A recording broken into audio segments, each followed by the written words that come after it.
اب اس مسئلے کے اندر امام اعظم ابو حنیفہ رحمۃ اللہ علیہ فرماتے ہیں دیکھو اب انہوں نے فیصلہ کر دیا، جھوٹا فیصلہ، قاضی سے فیصلہ جھوٹا نہیں، فیصلہ سچا ہوتا ہے، لیکن کسی کی باتوں میں آ کر قاضی اگر جو غلط ہے اس کے حق میں اگر فیصلہ ہو رہا ہے تو فیصلہ تو نافذ ہو جائے گا، لیکن گناہ کس پر ہوگا؟ جو جھوٹا ہے، جو جھوٹا شخص ہے اس پر گناہ ہوگا۔ تو اللہ رب العزت یہاں ایک بات بتانا چاہتے ہیں کہ دیکھو پاک مال کھایا کرو۔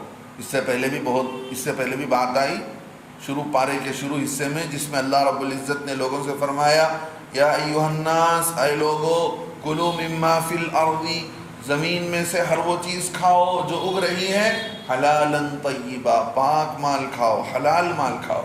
یہاں بھی وہی بات بتائی جا رہی ہے، جھوٹ بول کر، دھوکہ دے کر، رشوت لے کر، جتنے غلط طریقے ہو سکتے ہیں اللہ رب العزت نے بتا دیا۔ دیکھیے کاروبار کرنے کا کیا طریقہ ہے؟ کاروبار کرنے کا طریقہ اگر لوگوں پر چھوڑ دیا جاتا کہ بھئی لوگ ہی قانون بنائیں، ایک ایک جگہ کا ایک ایک قانون ہوتا، ایک ایک گاؤں کا ایک ایک قانون بنتا، اور میں اگر قانون بناتا تو میں اپنے رشتہ داروں کو سامنے رکھ کر کہ میرے رشتہ دار کس کاروبار کے اندر ان کا انوالومنٹ ہے، ان کے لیے کیا چور دروازے میں بنا سکتا ہوں جس سے وہ ہمیشہ نفع لوٹتے رہیں اور سامنے والے کو جائے بھاڑ میں۔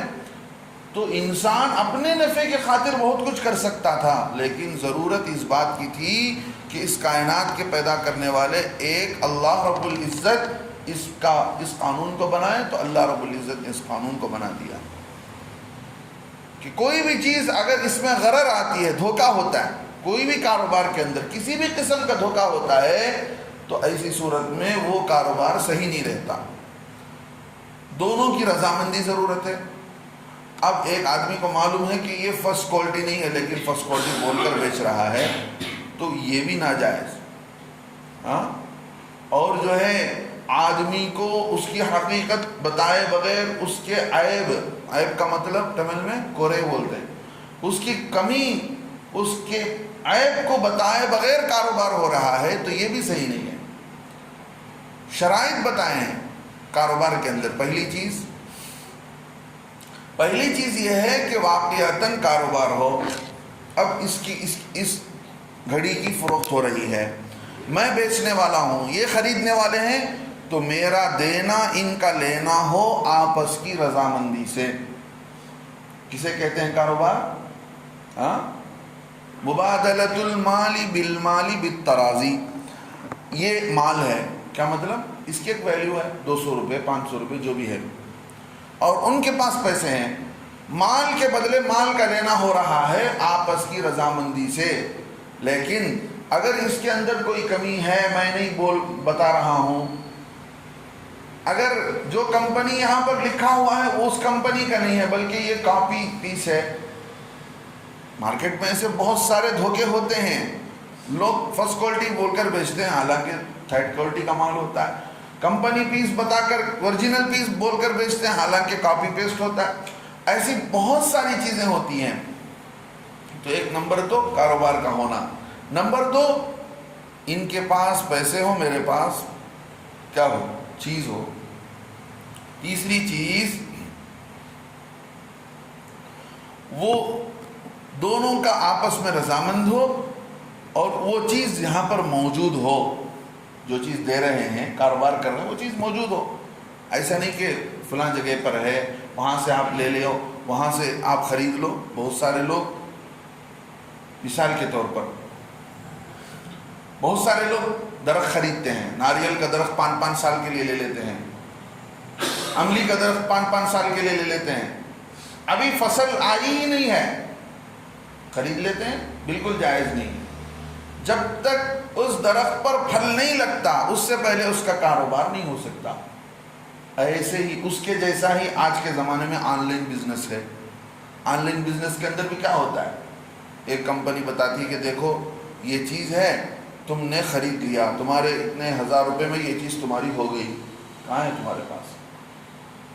یہ چیز میری ہو گئی کا مطلب یہ ہے کہ میں اس کو کسے بھی دے سکتا ہوں، کبھی بھی فروغ کر سکتا ہوں، اپنے کام میں بھی لا سکتا ہوں۔ آن لائن بزنس کے اندر ایسا نہیں ہوتا، وہ یہ بتاتا ہے کہ تمہارے اتنے پیسے کی وجہ سے ہم نے تمہارا اتنا پرسنٹ مال تمہارے لیے محفوظ رکھ دیا ہے، اب اس کی ویلیو بڑھے گی تو تم اس کو بیچو گے۔ تو جب جس چیز کو بیچ رہے ہیں وہ چیز ہے ہی نہیں ہے تو ایسا کاروبار کرنا صحیح نہیں ہے۔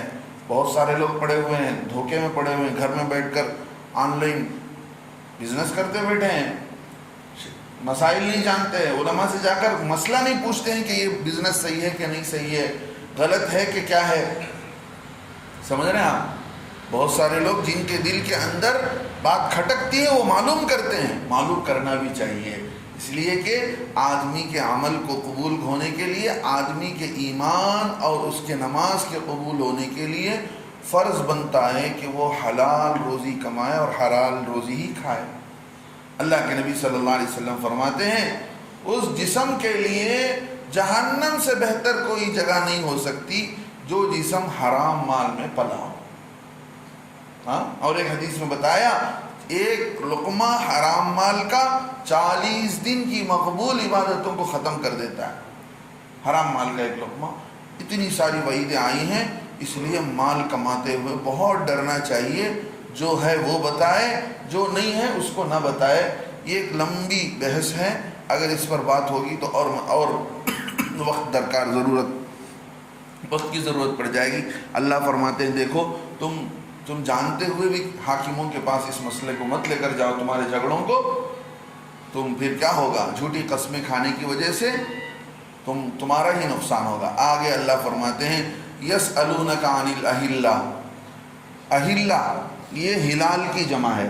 ہلال کہتے ہیں نئے چاند کو، جو چاند آسمان پر نظر آتا ہے 2-4 دن تک، اس کا نام ہلال ہے، سمجھ رہے ہیں؟ اور 14ویں رات کے چاند کو کہتے ہیں بدر۔ کیا کہتے ہیں؟ بدر۔ اور عام چاند جنرلی طور پر اگر چاند کا نام ہے تو وہ قمر۔ ایک ہی چاند اگر نیا ہے تو اس کا نام کیا ہے؟ ہلال۔ اگر 14ویں رات کا چاند ہے تو بدر۔ جنرلی طور پر اگر چاند کا نام لینا ہو تو اس کو قمر کہیں گے۔ اب اللہ کے نبی علیہ السلام سے لوگ آ کر پوچھتے ہیں اللہ کے نبی اسلام یہ کیا ہے کہ نیا چاند آتا ہے، پھر بڑھتا جاتا ہے، پھر اس کے اندر کمی آتی ہے، پھر وہ ڈوب جاتا ہے، اس کی حقیقت کیا ہے؟ لوگوں نے آ کر اللہ کے نبی علیہ السلام سے سوال کیا۔ اللہ تعالیٰ فرماتے ہیں نبی علیہ السلام آپ سے لوگ آ کر چاند کے متعلق پوچھتے ہیں، عن الاہلہ، نئے چاند کے متعلق، سمجھ رہے ہیں؟ اللہ کے نبی علیہ السلام آپ کہہ دیجئے ہی مواقیت للناس بالحج، یہ چاند، اس چاند کے اندر لوگوں کے اوقات ہیں، لوگوں کے اوقات، یعنی جس سے ان کا مہینہ شروع ہوتا ہے، ان کا سال شروع ہوتا ہے، یہ اوقات ہیں۔ آپ اندازہ کر کے دیکھ لیں، رمضان شروع ہو رہا ہے تو کب شروع ہوتا ہے؟ چاند کے دیکھنے سے شروع ہوتا ہے اور چاند کے دیکھنے پر ختم ہوتا ہے۔ تو اللہ رب العزت یہ بتا رہے ہیں کہ دیکھو اے نبی علیہ السلام آپ سے لوگ آ کر سوال کرتے ہیں چاند کے متعلق، تو آپ ان سے کہہ دیجئے اس میں لوگوں کے اوقات کو اللہ رب العزت نے چھپا کر کے رکھا ہے، ہی مواقیت للناس والحج۔ اب یہاں پر دو باتیں ہیں، ایک بات تو یہ ہے کہ ایک عمل اختیاری ہوتا ہے۔ عمل اختیاری کیا ہے؟ جیسے عدت میں عورت بیٹھی ہے تو عدت میں بھی چاند کی ہی تاریخ کا اعتبار کیا جائے گا۔ 4 مہینہ جو 10 دن عدت ہے، آج ہی ایک صاحب مجھ سے پوچھنے لگے بنگلور کے اندر کہ حضرت عدت کیا ہے؟ عدت کے اندر چاند کی ہی تاریخ کا حساب لگایا جائے گا، چاہے عدت طلاق مطلقہ یا جو عدت میں عورت بیٹھی ہوئی ہے خلا لے کر بیٹھی ہوئی ہو یا طلاق لے کر بیٹھی ہوئی ہو طلاق کی وجہ سے، تو ان دونوں کی عدت آتی ہے 3 مہینہ، سمجھ رہے ہیں؟ اور جو جس کا شوہر مر جاتا ہے اس کی عدت آتی ہے 4 مہینہ 10 دن۔ تو 4 مہینہ 10 دن اس کا حساب کیا جائے گا انگریزی مہینے کے حساب سے نہیں بلکہ چاند کے حساب سے۔ تو اللہ رب العزت بتاتے ہیں کہ دیکھو کچھ اعمال ہمارے اختیاری ہیں، جیسے عورت کی عزت ہے اور دوسری چیزیں ہیں، اور کچھ چیزیں ہیں جن کا عمل سے تعلق ہوتا ہے، رمضان ہے، حج کا مہینہ ہے، یہ سب چاند کو دیکھ کر ہی فیصلہ کیا جائے گا، بغیر چاند کے دیکھے تاریخ کا پتہ نہیں چل سکتا۔ اللہ فرماتے ہیں ہی مواقیت للناس، یہ لوگوں کے مقررہ وقت اوقات ہیں، اس سے پتہ چلتا ہے، والحج، اور حج کے اوقات کا بھی پتہ چلتا ہے، جب یہ حج کا مہینہ شروع ہو گیا ہے، فلاں تاریخ میں 8 ذی الحجہ میں منی ہے، 9 ذی الحجہ میں عرفہ ہے، 10 ذی الحجہ میں کیا ہے، حج کا دن ہے، اس دن جو ہے حج کے الگ الگ اعمال ہوتے ہیں، یوم النحر ہے۔ اب جب یہ لوگ مکے کے لوگ جو حج کیا کرتے تھے، اگر احرام باندھ لیتے تو پھر وہ احرام باندھنے کے بعد گھروں میں جانے کو گناہ سمجھتے تھے کہ بھئی گھر کے اندر، گھر کے دروازے سے نہیں جانا چاہیے، بلکہ ثواب اس میں ہے کہ گھر کے پیچھے کے راستے سے آئیں۔ خود انہوں نے ایک چیز بنا لیا، پھر کیا کرتے تھے، پیچھے کے دیوار کو پھوڑ کر اس سے داخل ہوا کرتے تھے۔ خود انہوں نے ایک مسئلہ بنا لیا کہ بھئی اگر ہم احرام کی حالت میں ہیں تو گھر کے سامنے کے دروازے سے نہیں جانا ہے، پیچھے کے دروازے سے آنا ہے۔ اللہ فرماتے ہیں دیکھو اس میں کوئی ثواب کا مسئلہ نہیں ہے کہ اس میں زیادہ ثواب ہے کہ پیچھے کے راستے آئیں، یا اس میں زیادہ ثواب ہے کہ سامنے کے راستے جائیں، اس میں کوئی ثواب کا مسئلہ نہیں ہے۔ اصل ثواب تو یہ ہے کہ تم گناہوں سے، نافرمانیوں سے بچو، شرک و بدعات سے بچو اور اللہ سے ڈر کر زندگی گزارو، یہ اصل بہتری فضیلت کی بات ہے، اس سے تمہارا مقام بڑھے گا۔ اللہ فرماتے ہیں وَلَيْسَ الْبِرُّ، نہیں ہے نیکی، بِأَن تَأْتُوا الْبُيُوتَ، تم گھروں کو آؤ، مِن ظُهُورِهَا، پیچھے کے راستے سے، وَلَكِنَّ الْبِرَّ مَنِ اتَّقَى، لیکن نیکی اس شخص کے لیے ہے، مَنِ اتَّقَى، جو تقوی اختیار کرے، جو بچ جائے نافرمانیوں سے۔ نیکی تو یہی ہے، گھر کے سامنے سے راستے سے آؤ، پیچھے کے راستے سے آؤ، جانا تو گھر ہی کو ہے، پیچھے کے راستے سے آئیں گے تو کیا جنت میں چلے جائیں گے؟ ہاں وہی ہے، گھر کو آنے کا ایک طریقہ ہے کہ گھر کے راستے سے داخل ہوگی کہ چوروں کی طرف پیچھے سے آئیں گے۔ تو انہوں نے خود بنا لیا تھا کہ وہی ثواب زیادہ پیچھے سے آنے میں ہے۔ اللہ فرماتے نہیں، وَلَكِنَّ الْبِرَّ مَنِ اتَّقَى، نیکی چاہتے ہو تو تم متقی بنو، گناہوں سے بچو۔ وَأْتُوا الْبُيُوتَ مِنْ أَبْوَابِهَا، تم گھروں میں آؤ، گھروں کے دروازوں سے، گھر کا جو دروازہ ہے اس سے داخل ہو۔ وَاتَّقُوا اللَّهَ، تم اللہ سے ڈرو، لَعَلَّكُمْ تُفْلِحُونَ، اللہ رب العزت شاید سے ڈرنے کی وجہ سے ہو سکتا ہے کہ تم کامیابی کو پہنچ جاؤ گے۔ اللہ رب العزت یہ بات بتا رہے ہیں۔